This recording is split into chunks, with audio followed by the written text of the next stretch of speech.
politique d'intégration en faisant le choix de se diriger vers des populations en fonction de leurs origines ont fait en grande partie fausse route. Ces abandonnés de la République, tous, essayent comme ils le peuvent de trouver la protection que nous ne savons plus leur offrir. Et moi, je crois que c'est là que se trouve notre principal combat, le combat qui doit tous nous animer, nous mobiliser sur tous ces bancs parce que nous aimons la France et que nous voulons le meilleur pour elle. Nous devons retrouver nos valeurs et notamment la plus essentielle de toutes, l'égalité.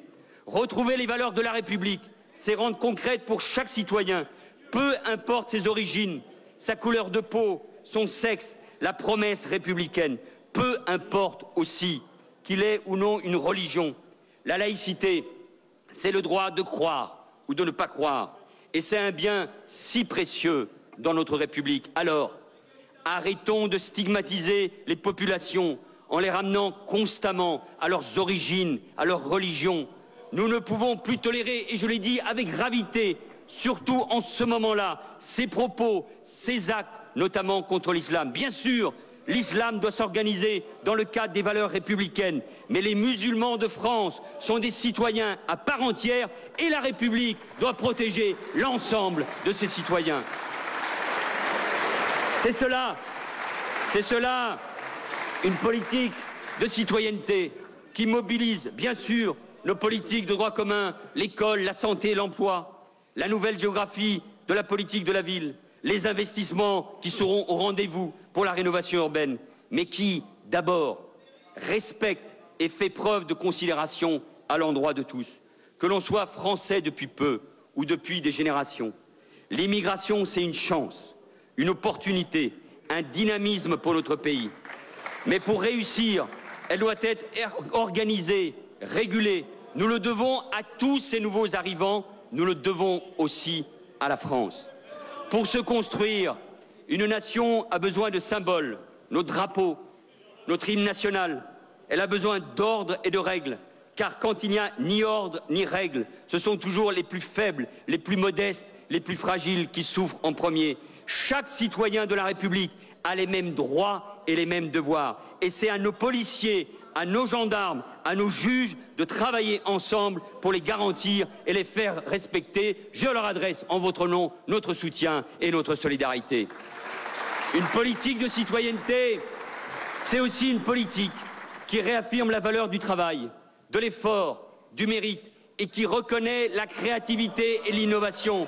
C'est une politique qui défend ceux qui se donnent du mal, ceux aussi pour qui le travail peut créer des souffrances, ceux enfin qui aimeraient tant travailler à nouveau. Enfin, renouer avec les valeurs de la République, c'est reprendre le combat pour l'égalité. Il doit s'appuyer sur nos administrations, sur l'État qui est l'incarnation de notre modèle social. J'entends ceux qui, sans cesse, demandent moins d'État. Mais moi, je sais que rien n'est possible dans ce pays sans l'État, sans nos services publics, sans nos fonctionnaires engagés, chaque jour, avec dévouement et compétence, au service des citoyens, enfants, personnes âgées, habitants des quartiers et des territoires ruraux. Jamais moins d'État, toujours mieux d'État. Un État qui n'est pas que redistribution par la fiscalité, mais qui sait accompagner et investir dans chaque citoyen. Et je pense à nos Outre-mer qui font face à une situation difficile, marquée par la vie chère, le chômage et les problèmes de logement. Ils peuvent compter sur mon gouvernement pour leur développement économique, social et éducatif. La République, mesdames et messieurs les députés, a toujours été le patrimoine de ceux et de celles qui n'ont rien, de ceux à qui la vie n'a rien donné ou qui ont tout perdu. Et la mission de mon gouvernement sera de remettre pleinement la République au service de tous pour casser les inégalités. Et d'abord, ne l'oublions jamais, en agissant avec détermination pour l'égalité femmes-hommes. C'est le principe même de notre société. Lutter contre les inégalités, c'est garantir les droits de tous les Français. C'est lutter avec acharnement pour que les enfants aient la même chance de réussir dans la vie, peu importe le quartier ou le village où ils habitent. L'école de la République est notre priorité. Nous en montons les moyens avec les créations de postes, la relance de l'éducation prioritaire, la priorité aux primaires, les rythmes scolaires ou encore la réforme des métiers de l'éducation et la formation des maîtres. Mais augmenter les moyens ne suffit pas et nous devons avoir une réflexion sur la pédagogie. Nous ne pouvons accepter de voir se multiplier ceux qu'on appelle les décrocheurs, ces jeunes, 150 000 par an, qui quittent le système scolaire sans avoir obtenu de diplôme. Tout comme nous n'acceptons pas que 15% des élèves présentent dans de nombreux quartiers, dans de nombreuses écoles, des difficultés sévères en écriture, lecture et mathématiques à l'issue du primaire. L'école, c'est là où s'apprennent les valeurs de la République. Cela est un lieu d'apaisement, avec pour seul but l'intérêt de nos enfants. Et je crois que sur ce point, nous devons, enseignants, parents, élus, nous retrouver. Le grand dessein de la République, c'est l'égalité des possibles. Et l'égalité des possibles, c'est pouvoir débuter dans la vie et avoir une deuxième chance lorsque c'est nécessaire. Emploi d'avenir, contrat de génération, relance de l'apprentissage, droit à la formation professionnelle pour tous les salariés et tout au long de la vie, autant de mesures que nous avons prises et que nous continuerons à amplifier parce que la lutte contre le chômage des jeunes, oui, c'est plus que jamais notre priorité. Renouer avec l'égalité républicaine, c'est faire en sorte que plus aucun de nos concitoyens, parce que c'est trop cher ou parce que c'est trop loin, n'ait de mal à se soigner. Nous devons garantir l'accès à des soins de qualité et permettre à chacun de vieillir dignement. Nous le devons à nos personnes âgées, nous le devons à ceux qui souffrent de handicap aussi. Et pour les familles modestes, la généralisation du tiers payant prévu dans le projet de loi santé, voilà une avancée décisive. Rendre accessible la justice du quotidien, la faciliter, l'accélérer, voilà également le sens de la réforme en cours. Parce qu'un divorce, une querelle entre bailleurs et propriétaires ou un conflit avec son employeur, cela dure toujours trop longtemps et cela fragilise toujours les plus modestes. Renouer avec l'égalité républicaine, c'est aussi faciliter l'accès au logement. C'est pour cela que j'ai annoncé un grand plan de relance. Construire plus, c'est une priorité sociale pour les familles et c'est important au regard du dynamisme de notre démographie. Mais c'est aussi un impératif économique. Sur l'encadrement des loyers, il faut là aussi être pragmatique et pas de faux débats. À Paris, en petite couronne, à Lille, si les choses peuvent avancer, tant mieux. Mais ce qui compte aujourd'hui, c'est que l'on construise, que la confiance revienne dans ce secteur comme bien d'autres. Ce qui compte, mesdames et messieurs les députés, c'est l'efficacité et pas l'idéologie. Remettre la République au service de tous, c'est aussi un accès pour chacun à l'émotion, à la création, à la culture, une culture exigeante et populaire. La culture, c'est un moteur économique pour notre pays, pour son rayonnement, pour son attractivité, grâce à notre langue, grâce à la francophonie. Mais c'est aussi et surtout l'ouverture aux autres, la construction de l'individu, son émancipation. Mon devoir et notre responsabilité à tous, c'est convaincre chaque Français que la République ne l'a pas abandonné, que le projet des populistes n'est qu'une impasse. Notre devoir à tous, c'est de cesser de promettre les jours meilleurs et enfin de les construire. Et moi, je sais que nous pouvons y arriver, que nous allons y arriver avec cette majorité si nous donnons chacun le meilleur de nous-mêmes.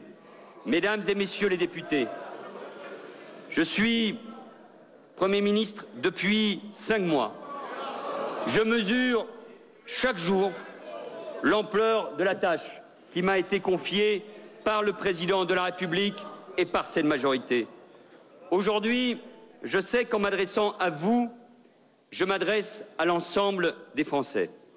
Je sais que très souvent, ils n'y croient plus, qu'ils se disent « à quoi bon ?» qu'ils nous disent « ce spectacle de la politique politicienne nous afflige ». Je sais aussi que pour vous, élus de la République, le climat des dernières semaines fait d'indignité, de narcissisme, d'irresponsabilité rend et vous rend la tâche encore plus lourde. La force d'un engagement politique, la force de l'engagement d'une vie, l'exemplarité qu'il impose, je sais ce que cela représente. et je sais ce que cela représente pour vous.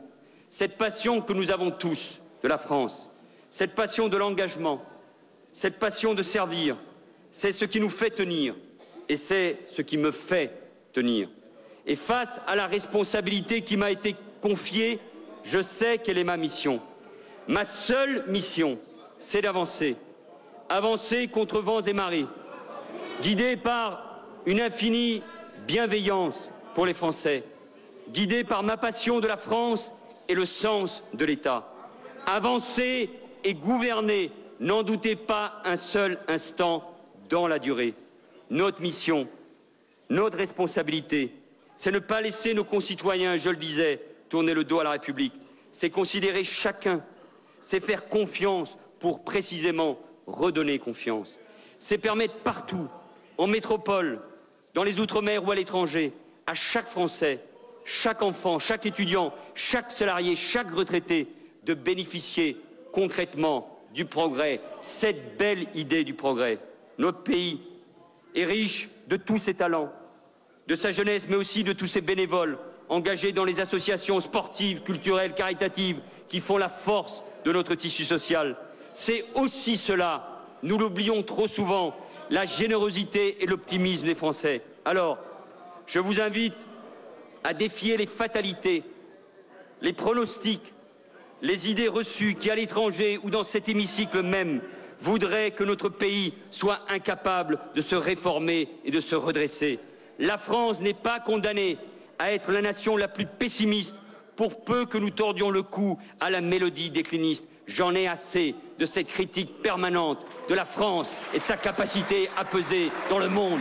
La France est un grand pays. La France mérite notre respect parce que la France est respectée dans le monde. Et si nous, responsables publics, nous ne sommes pas capables de défendre partout la France, alors qui d'autre pourra, dans ce moment-là, la défendre? Questionner, débattre, porter la contradiction, tout cela est légitime. Le dialogue, notamment ici au Parlement, c'est la démocratie. Et moi, je veux dire à la majorité que ce qui nous unit est bien plus fort que ce qui nous distingue. C'est une gauche moderne qui a le courage de gouverner, le courage de réformer. Oui, le courage de réformer et le courage de réformer parce que c'est la mission que le peuple français nous a confiée. Et nous irons jusqu'au bout pour réformer, pour améliorer la vie des Français et pour engager la France dans la voie du progrès. Soyons-en fiers, mesdames et messieurs les députés de la majorité, soyons fiers de l'œuvre accomplie et soyons fiers de ce que nous allons faire. Et je veux dire aussi à l'opposition que je considère l'écoute et le respect comme des principes fondamentaux pour l'accomplissement de notre mission. Et soyons fiers de cette mission que nous toutes et nous tous avons reçue des Français. Soyons fiers de les représenter et de travailler pour eux. Soyons fiers de ce que nous faisons malgré les difficultés. Soyons fiers de relever de grands défis. Soyons fiers de redresser notre pays. Oui, j'ai besoin de votre confiance. Hier, aujourd'hui, encore, toujours, car cette confiance, c'est la force, oui, c'est la force que nous allons redonner à la France.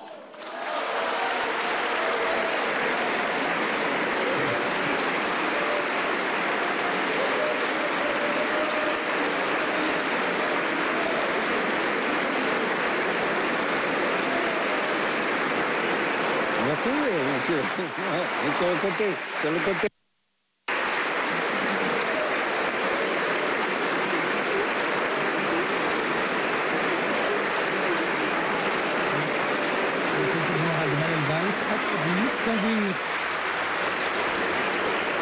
Voilà pour ce discours de politique générale de Manuel Valls, applaudi, standing ovation à gauche, un rapide tour de table avant d'écouter l'UMP. En un mot, comment est-ce que vous avez trouvé Manuel Valls? En un mot rapide. La gauche moderne, la gauche du gouvernement qui veut tenir, mais un peu plus à gauche?